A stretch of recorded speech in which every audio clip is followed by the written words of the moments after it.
ഇന്ന് June 11 7 OTT release അപ്ഡേറ്റുകൾ വന്നിരിക്കുകയാണ്. ഇന്ന് OTT റിലീസ് ചെയ്ത ഏറ്റവും പുതിയ ഹിന്ദി സീരീസ് ആണ് ഗാന്ത്.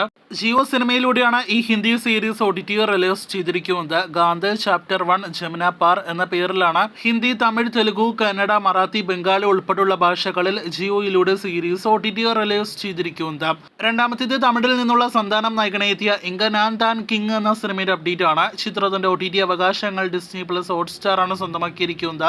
ചിത്രം അടുത്ത 1-2 ആഴ്ചകൾക്കുള്ളിൽ ഈ ജൂൺ മാസം തന്നെ OTT റിലീസ് ചെയ്യുന്നതാണ്. ബോളിവുഡിൽ നിന്നുള്ള സമീപകാല ഹൊറർ കോമഡി എന്റർടൈനർ സിനിമയാണ് മൂഞ്ചിയ. ചിത്രം തിയേറ്ററുകളിലെ മികച്ച അഭിപ്രായങ്ങൾ ലഭ്യമായ ഏറ്റവും പുതിയ സമീപകാല ഹിന്ദി സിനിമയാണ്. ചിത്രത്തിന്റെ OTT അവകാശങ്ങൾ ഡിസ്നി പ്ലസ് ഹോട്ട്സ്റ്റാർ സ്വന്തമാക്കിയെന്ന് അറിയാനായിട്ട് കഴിയുന്നു. ജൂലൈ ഓഗസ്റ്റ് മാസത്തോടെ മാത്രമേ സിനിമയുടെ OTT റിലീസ് പ്രതീക്ഷിക്കുന്നുള്ളൂ.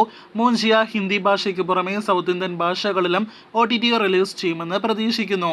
നെറ്റ്ഫ്ലിക്സിന്റെ ഏറ്റവും പുതിയ സീരീസ് ആണ് കോട്ട ഫാക്ടറി. ഇന്ന് ഈ ഹിന്ദി സീരീസിന്റെ OTT ട്രെയിലർ പുറത്തു വന്നിരിക്കുകയാണ്. അടുത്ത ആഴ്ച ജൂൺ 20 കോട്ട ഫാക്ടറി OTT റിലീസ് ചെയ്യുന്നതാണ്. നെറ്റ്ഫ്ലിക്സിന്റെ ഒരുപാട് പ്രേക്ഷകർ കാത്തിരിക്കുന്ന ഹിന്ദി സീരീസ് പോലെ തന്നെ ആമസോൺ പ്രൈമിന്റെ ഒരുപാട് പ്രേക്ഷകർ കാത്തിരിക്കുന്ന ഹിന്ദി സീരീസ് ആയിരുന്നു മിർസാപൂർ. ഇന്നിപ്പോഴത്തെ OTT ട്രെയിലറും OTT റിലീസ് സ്ഥിതി പ്രഖ്യാപനവും ആമസോൺ പ്രൈമിന്റെ ഭാഗത്ത് നിന്ന് പുറത്തു വന്നിരിക്കുകയാണ്. പങ്കജ് ത്രിപാഠി നായകനെത്തിയ ഈ Hindi series July 5 OTT release ചെയ്യുമെന്ന് ഇന്ന് ഒഫീഷ്യൽ കൺഫർമേഷൻ വന്നിരിക്കുകയാണ്. മിർസാപൂറിന്റെ 3ാമത്തെ സീസണാണ് OTT റിലീസിനൊരുങ്ങുന്നത്. സുരാജ് വെഞ്ഞാറമൂടിന്റെ വരാനിരിക്കുന്ന ഡിസ്നി പ്ലസ് ഹോട്ട്സ്റ്റാർ സീരീസ് ആണല്ലോ നേരത്തെ മധുവിധു എന്ന പേരിൽ പ്രഖ്യാപിച്ച ഇപ്പോഴത്തെ നാഗേന്ദ്രൻസ് ഹണിമൂൺസ് എന്ന പേരിൽ വരാനിരിക്കുന്ന സീരീസ്. ഡിസ്നി പ്ലസ് ഹോട്ട്സ്റ്റാറിന്റെ നിതിൻ രഞ്ജി പണിക്കർ സംവിധാനം ചെയ്ത് വരാനിരിക്കുന്ന സീരീസിന്റെ ഒഫീഷ്യൽ OTT ട്രെയിലറും OTT റിലീസ് തീയതി പ്രഖ്യാപനവും ഉടനെ പുറത്തു വരുന്നതാണ്. ഈ ജൂൺ മാസം അതല്ലെങ്കിൽ ജൂലൈ മാസമായിരിക്കും OTT റിലീസ് ചെയ്യുക.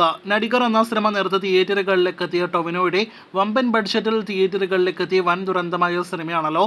ചിത്രം തിയേറ്ററുകളിലേക്ക് എത്തിയിട്ട് ഒരു മാസം പിന്നിട്ടിട്ടും സിനിമയുടെ OTT റിലീസ് നടന്നിട്ടില്ല. മിന്നൽ മുരളിക്ക് പിന്നാലെ സകല ടൊവിനോ തോമസ് സിനിമകളും നെറ്റ്ഫ്ലിക്സിലൂടെ ആണല്ലോ OTT റിലീസ് ചെയ്യുന്നത്. സകല സിനിമകളും ഒരു മാസത്തിനുള്ളിൽ OTT റിലീസ് ചെയ്യുന്നൊരു കാഴ്ച തിയേറ്ററുകളിലേക്ക് എത്തിക്കഴിഞ്ഞാൽ നാം കാണാറുണ്ട്.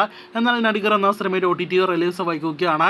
അവസാനമായിട്ട് പുറത്തുവരുന്ന റിപ്പോർട്ടുകൾ പ്രകാരം ജൂൺ 27 സിനിമ OTT റിലീസ് ചെയ്യുമെന്നാണ് വിവരം. അപ്പോൾ കാത്തിരിക്കൂ കൂടുതൽ OTT റിലീസ് അപ്ഡേറ്റുകൾ കേട്ടാം.